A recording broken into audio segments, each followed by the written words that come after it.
Today we will be talking about endgame bosses. Big bad evil guys, the terrors of high level parties, scourges of the underworld. Even in real world beliefs? So we will be talking about demon princes, Orcus, Demogorgon, Lilith, the mother of demons, and Baphomet. If you're looking for some inspiration for your homebrewed world or you're simply here to learn something new, I promise you will find out things you were never taught in school, so stick around and enjoy. Hello all you funky people, Funky Monkey here, welcome to today's episode. This episode is a natural continuation of my previous video about the differences between demons and devils, and this is the episode where I will wrap up the painting of the demon prince Orcus, this amazing miniature. But before we jump into our story, let me tell you about what I plan to do with this miniature. On today's episode we'll be wrapping up Orcus the Demon Prince. As you can see, the skin and his, apron, his skirt is already done, but I'm going for something different with the wings. I thought of something else, something more interesting, and I need to cover up the already existing color scheme. For this I quickly whipped out my airbrush and started applying a light brownish sand base color for the wings. I will also have to take care of the weapon and the base. Oh, and of course his belt. So there's a lot to do, not a lot of time to do it in. Now, as you can see, the wings are already looking pretty good, so I hope you will like the end result. Now, as you can see, I am applying a little bit more weathering to the leather apron. I have to admit I'm still learning how to properly weather leather. It's quite hard for me to understand how to work with, how to paint leather and cloth. I'm still learning, but I think the result is pretty okay. I tried to come up with a color that can be thinned down to the consistency of a glaze and apply it both on the apron and on the orange leathery parts. I don't know if those are leather or metal, but I'm gonna go with leather. Now for the talons, for the spiky ends of his wings. Right now I'm painting them in a very light color, but you will see by the end of this whole process I will go with black because, well, you'll see, this video is full of twists and turns. Okay, let's try and get our cats in a row and go through the pre-story checklist. I have some amazing coffee in my mug. I really needed this in my life. I don't have my mousse cup actually, but I do have some tea in my always give 100% to work cup. And I also have something for the soul. And as you saw earlier, my lovely assistants are around me. Potato stopped by to say hi, while Mango will make an appearance shortly, I'm sure. How about you? Comfy? Cozy? Got something to get you in the mood for a journey through history and myth? Perfect. Then I think it's time for a story. As with everything in our lives, humans love structure and chains of command. This of course applies to religion, myth, and beliefs in general, as well as many other aspects of our lives. The malevolent forces that people so fear in real life have made their way in fantasy realms where they can be defeated with enough cunning, guile, balls, and cooperation. But where do they stem from? What is the inspiration behind these entities that brave adventurers take on and save the world from? Oh, by the way, as you can imagine, there are so many demon lords out there, so many demon princes and archdemons, archdevils, etc. So I'm going to focus on some of the demon princes and demon lords mentioned in the Dungeons & Dragons 5th edition books, just for some familiarity, inspiration, and because basically it's not a ginormous list. So, that being said, let us begin with one of the most renowned demon lords in fantasy games, the one I am painting today, Orcus. According to Dungeons & Dragons lore, he is one of the 3 most powerful demon princes. He inhabits the depths of the abyss, he is the demon lord of undeath, and he advocates for stagnation, silence, desolation of all worlds, and extermination of all life. But how was Orcus represented in our real-world mythology? Maybe we can get some inspiration for our homebrewed worlds. Orcus was passed down to us from the Etruscan and the Roman mythology, and he was a god of the underworld. Shockers, right? His task was to punish oath breakers. Most likely he was appropriated from Greek mythology, where the god Orcus would be the embodiment of a curse that was inflicted on someone who either broke an oath or swore a false oath, so perjury. Orcus was the companion of the Greek goddess Deea, meaning justice. In the Roman world, slowly Orcus evolved to be mixed up and interchangeable with Pluto or Dispater, both leaders of the underworld. Multiple sources mention Orcus, but 2 mention his lineage. One source is Greek and the other is Latin.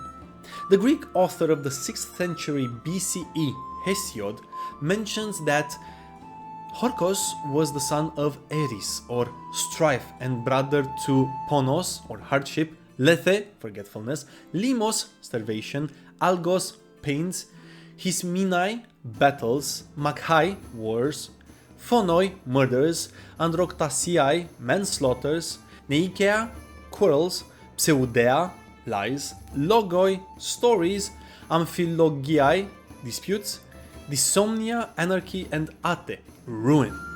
Hyginus, on the other hand, the 1st century CE Roman author, states that Orcus, or Iusiurandum, was the son of Ether and Gaia, air and earth.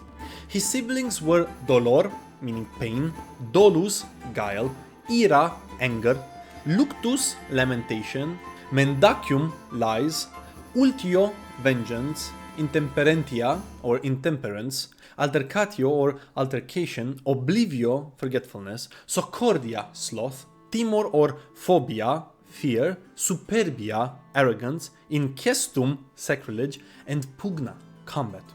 Why am I listing all these names, you wonder? Well, you have a huge list of names that you can use if your players ever reach the Abyss or even the 9 Hells. These can be used as names of important entities, of Orcus's trusted lieutenants, or of followers of Orcus, high clergy. And it's a good way to see where certain words come from, like altercation or oblivion. You're welcome. Orcus was tightly linked to the Erinyes, the Furies. By the way, I have a video on them, link is right over there. And according to Greek mythology, the Furies were there the day Orcus was born. He would send them out to punish those who broke their oaths, and ordered the Furies to bring the culprits before him for punishment. Because of his association with the dead and the underworld, slowly but surely as Christianity took over, the name started being used in early medieval fairy tales to describe monsters who feasted on human flesh. The name used for these monsters was Orco. The word ogre comes from French and is derived from Orco, becoming ogro and later ogre. But the Orco and the ogre are the same creature. In the literary work Orlando Furioso of 1516, Orco is described as a blind, tusk-faced monster reminiscent of a cyclops. This is where Orcus comes from, and as you can see, there isn't much to go on, but that's perfect, that's opportunity. It allows you as a world builder to depict him as you please and give him what origin story you like, as long as you keep in mind his agenda, snuffing out all life and bringing forth the stillness of undeath. Now, let's take a few moments and talk about the miniature. Alrighty, now the wings are coming along awesomely. As you can see, I am dry brushing paint on them and I'm using lighter and lighter paints on on the same areas but in lighter and lighter dry brushing. The effect I'm going for, I don't know if this is coming through, is that of paper, of parchment. And the holes in the wings gave me an idea and of course an opportunity to try something new. Using the holes already existing in the wings, I will be trying to give the impression of burnt paper. So holes that are slowly burning outwards. This is going to be an interesting experiment. I will start by trying to apply some glazes, try to get the edges of the burnt areas, but by the end I will try, as you can see here, but by the end I will try and go in with actual acrylic paint but thinned down to get that proper effect. I hope you will enjoy the end result as much as I did. I am quite proud of the result. To better sell the effect I'm going for, I'm also painting on areas, scorch marks, of points where a new tear will open up. Another well-known demon prince is Demogorgon. He's a fine example of what the human mind is capable of. As Orcus, he has his origins in the real-world mythology, but his story is quite interesting. So, Demogorgon is almost synonymous with the Abyss thanks to some contemporary shows such as Stranger Things. He's considered one of the most powerful demon princes and the ruler of the Abyss through sheer cunning. That is an important and interesting position to occupy if I say so myself, but again his origins are quite spectacular. He is believed to have first appeared in Lactantius Placidus's writings, an late antiquity early medieval author who lived between 350 and 400 CE.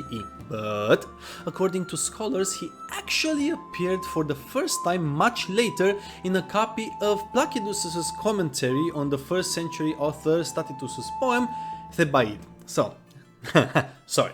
To make this clear, Placidus commented in the 4th century when he lived on a 1st century poem written by Statitus titled Thebaid. Someone later, after the 4th century, copied this commentary and made a mistake.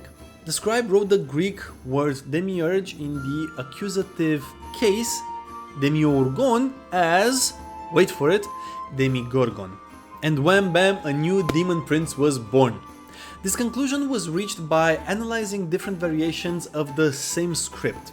These variations were found and compared around the 19th century, and they are as follows: Demogorgon, Emoyorgon, Demogorgona, and Demogorgon. So, as you can see, they are quite similar, and you can make up your own mind. There is a much later Byzantine source that takes Demogorgon further and names him as the forefather of all gods. But in the 1600s, actually in 1600, Fredericus Tiliobroga comes up with the idea that it might have been a mistake made during a copy process. So this theory is not something new, it's been around for the past 400 years. The paragraph that introduces Demogorgon is this, from Thebaid, paragraph 4, line 516. He is speaking of the Demogorgon, the supreme god, whose name it is not permitted to know. The revised or the corrected version should read, he's talking about the Demiurge, whose name is not permitted to know.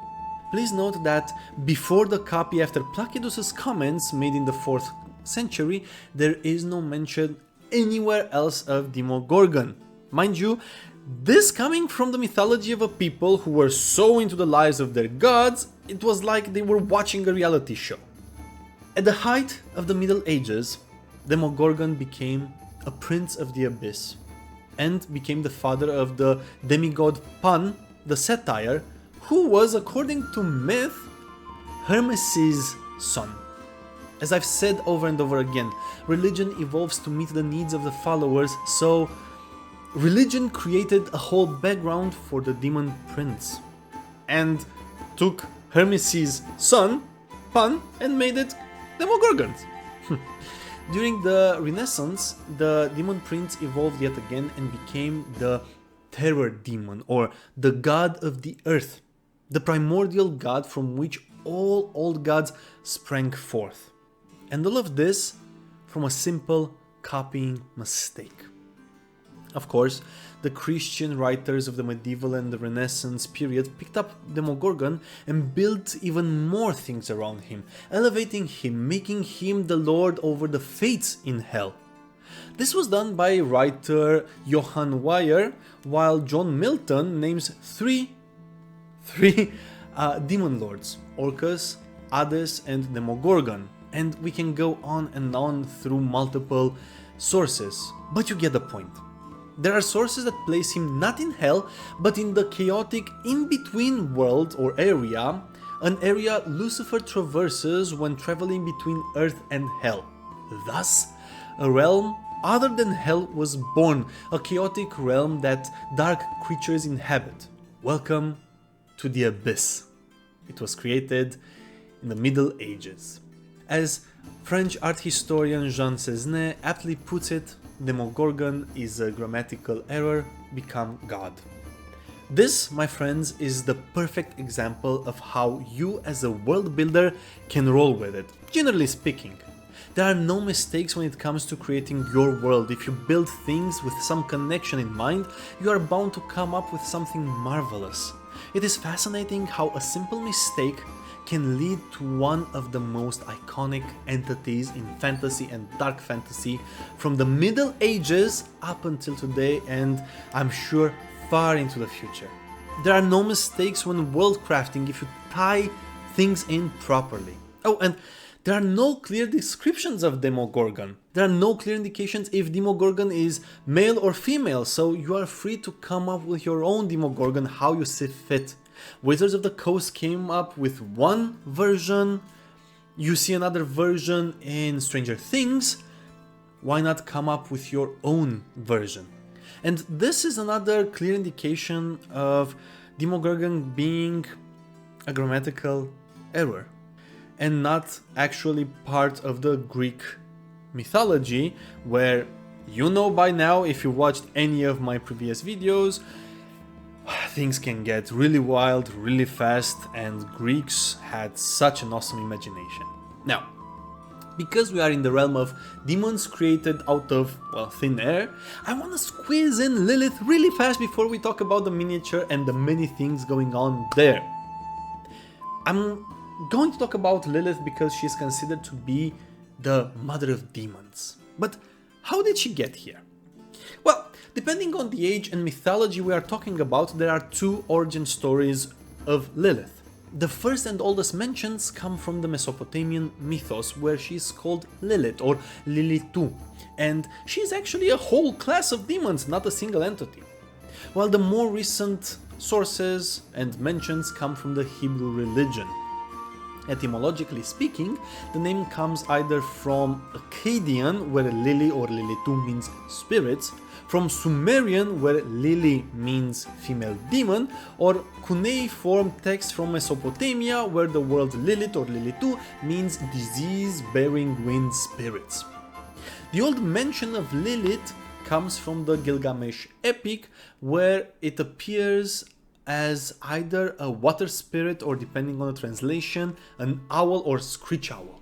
Actually, it comes from an Akkadian translation of the Sumerian fragment of the Epic of Gilgamesh. So the validity of this source in particular, the oldest, is quite questionable. The more solid origin story comes from the Hebrew religious texts. Initially, Lilith was the word used to translate night creatures, night monsters, night hags, or screech owls. Apparently people had the problem with screech owls. Okay, I get they are scary when you don't know what they are and you just hear their screech, but poor birds. So, as time passed and religion evolved to meet the needs of the worshippers, the word began describing a sex-driven demon of the night who'd also kidnapped children. Later on, between 700 and 1000 CE, so in the Middle Ages, Lilith begins being described as Adam's first wife.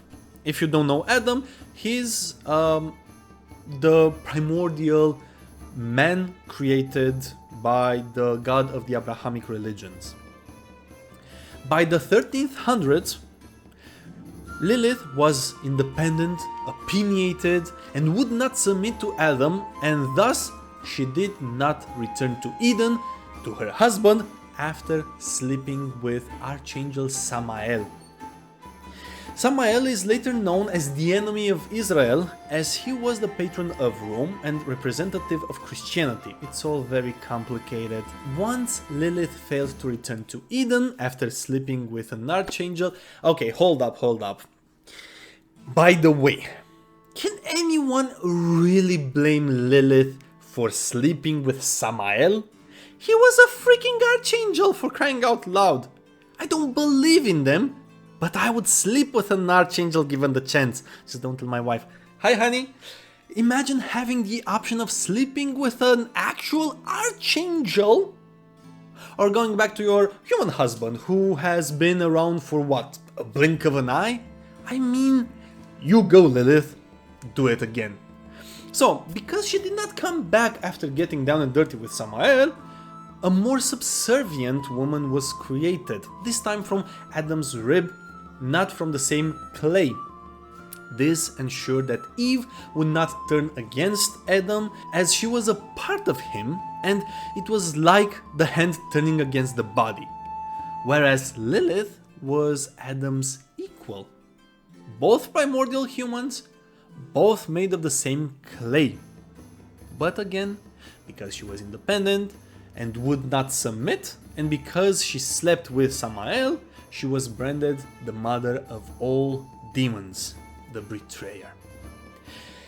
And with that, you now have a clearer picture of Lilith, who could actually be the Pale Knight in Dungeons and Dragons if you think about it. Yet another example of an origin story that can be integrated into a fantasy world without any real issues. I can actually see Lilith more as a warlock patron, but more as an archfey rather than a demon. Anyway, let's go see how the miniature is coming along, talk about it a little bit, and then we can start wrapping things up. Okay, so as I've stated in video 0, my first video, the goal of my channel is to take you through history, give you more tools for you to use while world building, all the while I am learning how to properly or better paint miniatures. For this reason, I am not taking this part out. This is a mistake and I want you to take it as an example and learn from it. As you can see, the weapon is gnarly. The weapon is out of sync, out of tune with the whole miniature. The miniature has a certain vibe and the weapon sticks out like a, not like a sore thumb, but like a sore whole foot, swollen foot. It looks gnarly. I don't like it. And in the end, I am the one who needs to like how the miniatures turned out. Otherwise, who am I doing this for? As you can see, I don't like it. So I've tried to, of course, clean it up and restart. So for this, I am using a cotton pad soaked in alcohol. But this doesn't go according to plan because this happens. The weapon snaps off. Well, two things. One, it's easier to clean. Second, I'm gonna show you how to try and repair a miniature in case this happens. First, you will need a little drill. If you don't have it, I recommend you buying it. The ones from Citadel are quite expensive, but there are several other companies out there that have small hand drills that are awesome. I'm trying to align the two sides of the weapon and I'm using a paper clip to hold everything together for extra stability. I recommend you do the same thing. This will allow me to make sure that the weapon doesn't topple over, doesn't snap off again, and with the tear being so close to the hand, I can actually hide any mistakes I make while repairing the weapon. I'm showing this because if you have made mistakes and you're not happy with the miniature Don't worry, there are ways of correcting this. You can paint over it, but because I applied so many coats of paint already, it wasn't feasible to slap on more paint coats. So I wanted to start afresh. By the end, you'll understand why I did this, and hopefully you will agree that the weapon will turn out much better. So don't be afraid of making mistakes. This is how you learn. This is how I learned.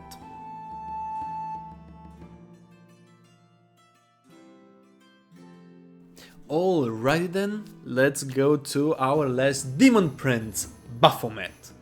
I'm sure you've all seen this picture before. This is Baphomet, the prince of beasts, but in our world, he's actually an entity of balance, surprisingly enough. So let's dive in his history really quick and find out how come. Baphomet is believed to have been the deity the Knights Templar actually worshipped and not the Christian god. Or at least this is what they were accused of by King Philip IV of France, the one who started the Inquisition against the Knights Templar and the one responsible for the destruction of their order.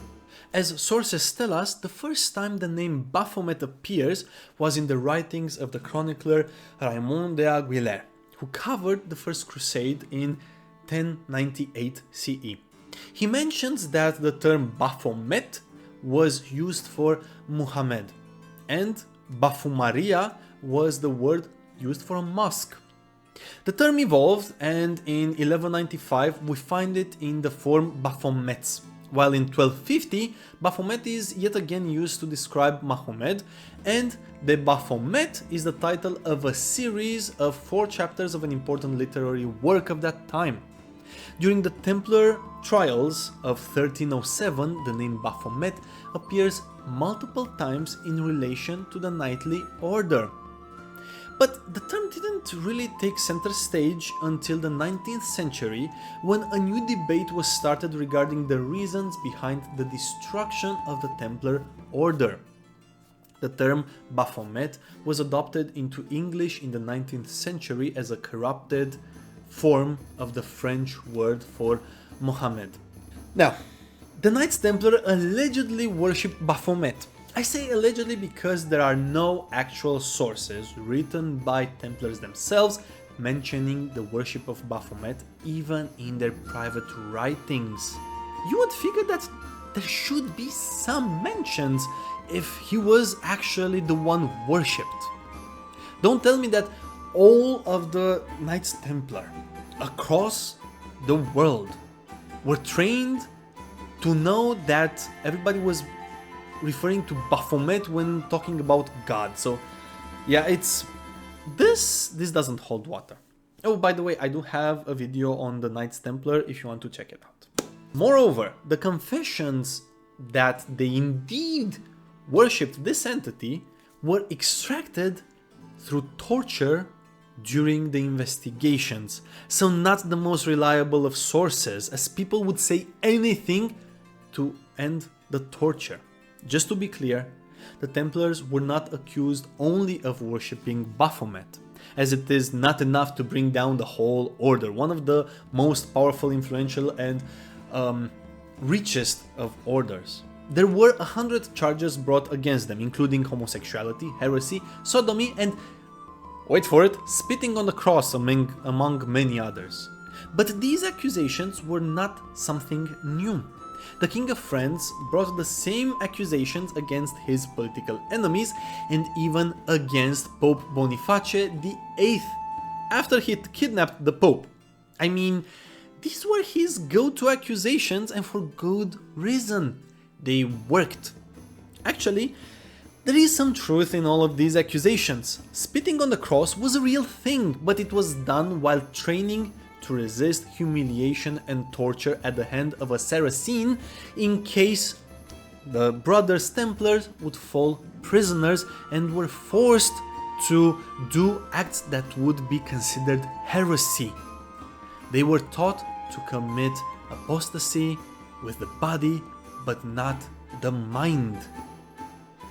What makes the confessions even more dubious is that the Templars who did admit to the worship of Baphomet all gave different descriptions of the object of their worship. Some described a cat. Some described a head with 3 faces. Others described severed heads. Others described an idol with multiple heads. Again, people would say anything just to make the pain stop. The Templars did have several heads as reliquaries. Several believed to be of different saints, such as Saint Euphemia, a late 3rd century, early 4th century martyr, and even the head of Hugo de Payen, the first Grand Master of the Order. I'm sure I butchered that name. But this is hardly unusual for religious orders, let alone one that was so fervent and so influential at the same time. For crying out loud, even nowadays, churches have reliquaries with hands, heads, eyeballs, ears, noses, feet, many parts of bodies of people they believe to have been saints, so it's not that strange. But the argument brought by the Inquisition was that the Templars were actually worshipping Mohammed and were in fact heretics of Christianity. Moreover, at that time, the general belief of the Europeans, especially those who did not really have contact with the Ottoman Empire or any of the Arab nations, was that Muslims worshipped Muhammad as a god and that they had multiple idols that they worshipped. This is mentioned in several poems written in that period between the 12th and the 14th century, and actually in the poem Chanson de Simon Poel, written in the early 13th century, a Saracen idol was called Baphomet. By the way, Saracens were Muslims. But it wouldn't be history if it was that simple. There is an alternative origin story of Baphomet. There are those who believe that it was the name of the patron of alchemists, namely the alchemists who worked in the labs established and sponsored by the Knights Templars themselves. DMs, pay attention. The theory says that the name comes from Basileus Philosophorum Metallurgicum, meaning sovereign of the metallurgical philosophers. Baphomet. To be honest, this is a badass name for a gnomish association of alchemists and inventors. At the root of this hypothesis is the theory that the Templars were actually Gnostics, meaning they believed that transcendence could be obtained through spiritual knowledge and not proto-orthodox teachings or the authority of religious institutions. If they were Gnostics indeed, they would have believed that knowledge is the only way to attain divinity, as the world is flawed and evil. They would have believed in a hidden supreme god that embodied supreme knowledge and a second lesser malevolent god, usually the Abrahamic god. Thus, they would have been considered heretics by the heads of the early Christian church. Scholars who back this theory stipulate that the name Baphomet comes from Baphemetus, meaning baptism of wisdom. It is quite interesting because Gnostics also revere the serpent in the Garden of Eden as a symbol of wisdom and knowledge and sharing that with humans, whilst the Abrahamic God tried to keep this knowledge hidden from Adam and Eve. So, we have a vague idea where Baphomet comes from, but what does he or it look like and what does it represent? Because there are no mentions of Baphomet in the writings of the Templars and the descriptions are unreliable and all over the place, we can only speculate. But in the 19th century, the author Eliphas Levi drew a representation of the sabbatical goat or Baphomet. And I'm sure you are familiar with it, at least in passing. Being represented as half man, half animal, half female, half male, good and evil, Baphomet represents balance, order, equality, with the torch representing enlightenment, knowledge, wisdom, and the pentacle representing the Pythagorean pentagon, a symbol of health and prosperity that has been passed down to us from the ancient times of Pythagoras himself. With the multiple theories regarding Baphomet laid out, the representation and the meaning explained, you can easily include the Demon Prince in your world without much hassle. Again, take it and run with it. You could make Baphomet a Demon Prince of neutral, chaotic alignment, not really being neither good nor evil, but strong enough to keep its place in the abyss, the realm of chaos where Demogorgon rules and Lucifer sometimes visits. Now, Potato's 16th name is of the Heights. And with that, if you enjoyed this video and found value in it, please make sure you like, as this shows me it was useful to you. Subscribe and join this growing, wonderful, funky community. Oh, by the way, we reached 100 subscribers. It's not that much, but you are freaking awesome! Now, sorry. Oh, and make sure you hit the bell so you are notified when the next video is out. And of course, if you want to help and grow this community even further, share this video with your DMs, GMs, storytellers, creators, players, neighbors, friends, pets, family, grandparents, everyone. Thank you so much for the privilege of your time, and I truly hope you found some inspiration and learned something new today, and I can't wait to see you all funky people here next time on Funky Monkey MP, the place where you get your dose of miniature painting, history, world building and trivia. Remember, be curious, take inspiration from the past, and never stop learning, world building and creating amazing things, whatever those are. Your mind and imagination are awesome, and don't let anyone tell you otherwise. Until next time, have yourselves a wonderful, wonderful, funky day. Cheers.